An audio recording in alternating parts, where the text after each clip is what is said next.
Tamam.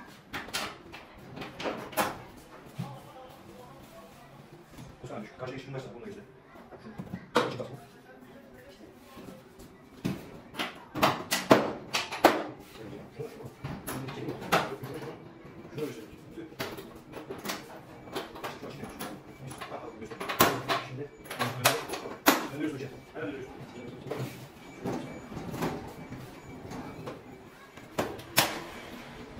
Çekmeyi de çekiyorsun.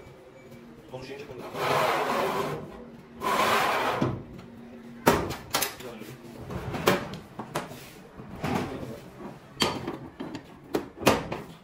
Böyle yapıyorsun.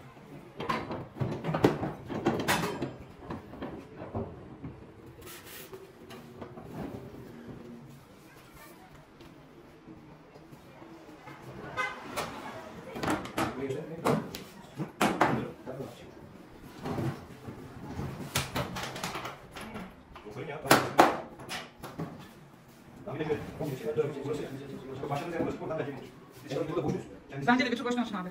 Abi çok dönüyor öyle. Ben geri tutmuşum. Hafif ayaklarını gösterelim. Bence sen kendin dön. Benim açım yetmiyor dönerken Emre. Şuradan kalmayalım.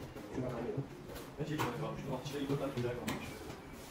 Tekrar da ondan için çok güzel kalmış. Bir şeyleri düğmeye götürebileceğim. Bence yeter.